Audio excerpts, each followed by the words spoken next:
How's it going, everyone? Chris here, and welcome back to another Super Smash Bros. Ultimate DLC leak discussion video.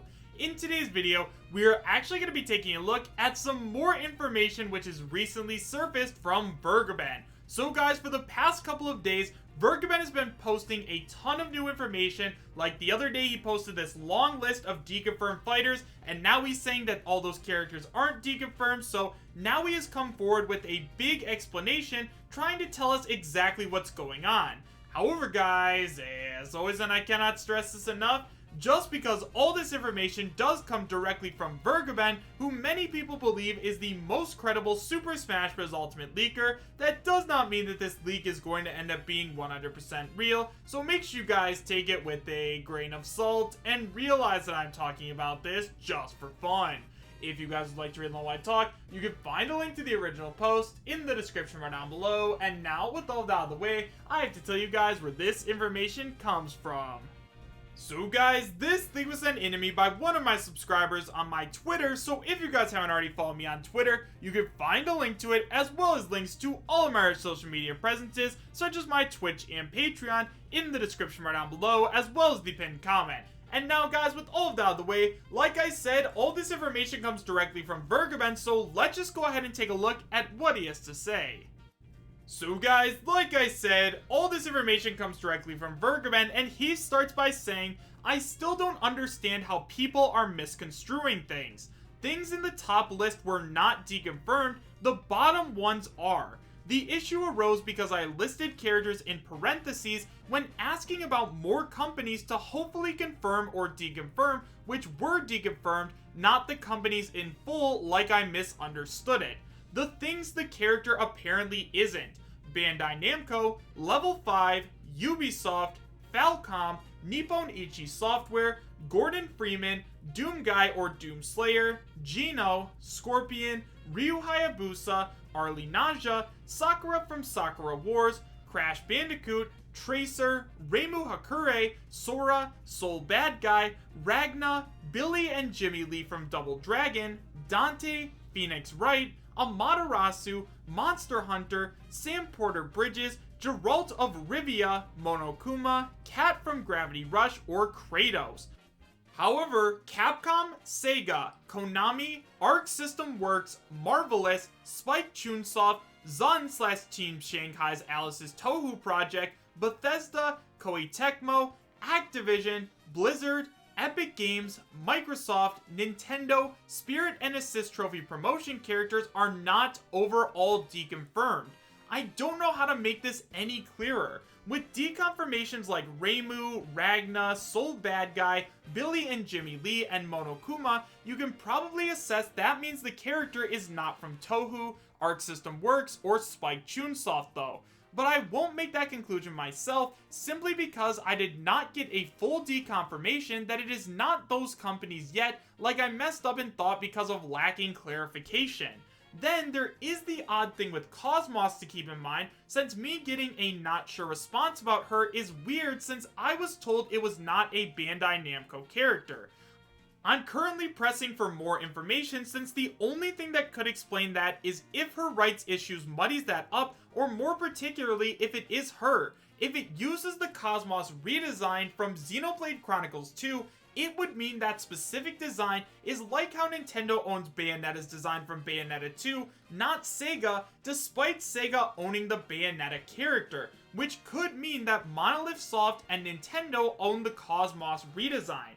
It was discussed on here yesterday that according to the credits, circa 2017, Namco is heavily credited as blade design support. While it's not specific which characters they designed, it's most likely Namco was responsible for her redesign.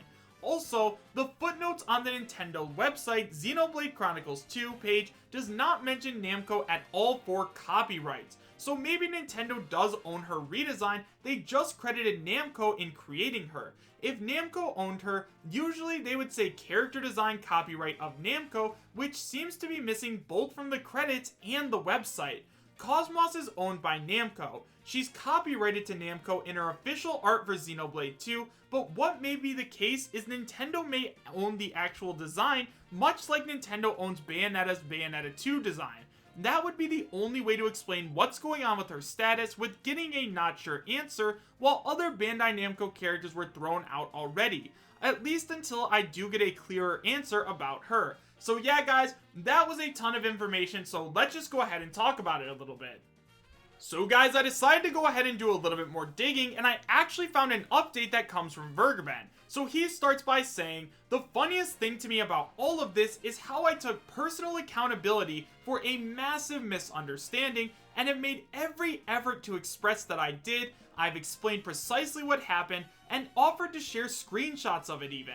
And I want to show why it's weird that I got a deconfirmation of Bandai Namco characters except for KOS-MOS when asked specifically about it was a not sure, but people still are saying I'm making things up and personal attacks, etc. It's a very weird situation that's going on that I question and want more information on how that can even happen with KOS-MOS." So yeah guys, there's Vergeben talking a little bit more about KOS-MOS. Obviously, there is a ton of gray area with this character. I mean, if she is actually like owned by Nintendo, or like one of her redesigns is owned by Nintendo, are they allowed to use that in Super Smash Bros. Ultimate without getting the permission of the person who owns Xenosaga? Honestly, I'm not 100% sure. I don't really know how the law works in this regard, so it does actually make sense why Vergeben is getting a not sure on her.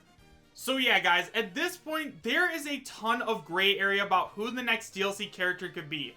Obviously, at this point, it does look as though Sabi has finally heard a name, because for those of you guys who weren't already aware, Sabi actually came forward on Twitter and said, "Hey guys, like, yeah, I understand that there's a lot of issues going on right now. However, I do want to say that the next character that we are going to be getting in Super Smash Bros. Ultimate actually comes from the list of characters that Vergeben ended up deconfirming, so yeah, that is definitely something that is extremely strange to me." Obviously, there are lots of people out there that believe that Vergeben is a credible leaker. However, I'm not exactly sure where I stand right now. Like, yeah, it is definitely possible that Vergeben could have made a mistake, but at the same time, why would he have released all of this brand new information if he wasn't sure, right? So yeah, that's at least kind of where I'm sitting right now. However guys, one of the things that I want to go ahead and say is that Vergeben still believes that there is a chance that Square Enix characters and Microsoft characters actually have a chance at making it in. So let's go ahead and talk about Square Enix characters first. So obviously guys,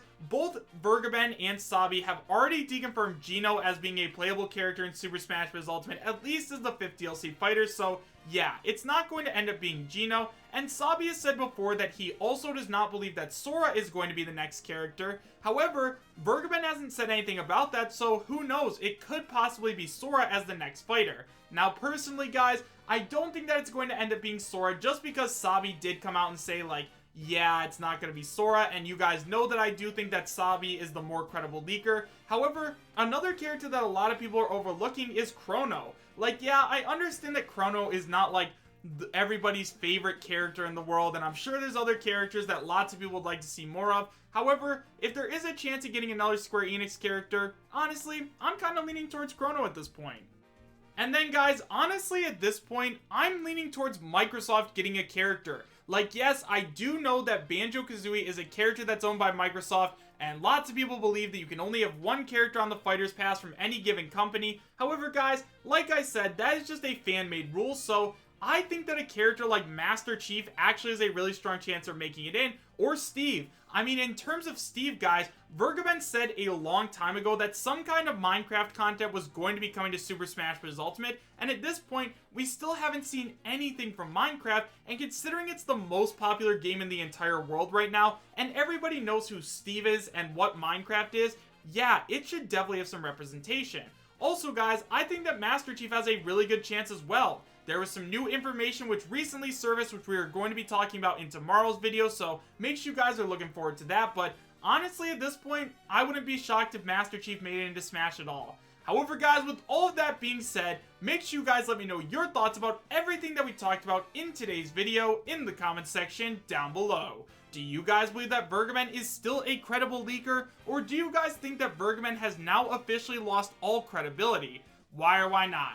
Thank you guys all so much for watching. Make sure to subscribe, share, and like, and I will see you guys next time. Take care.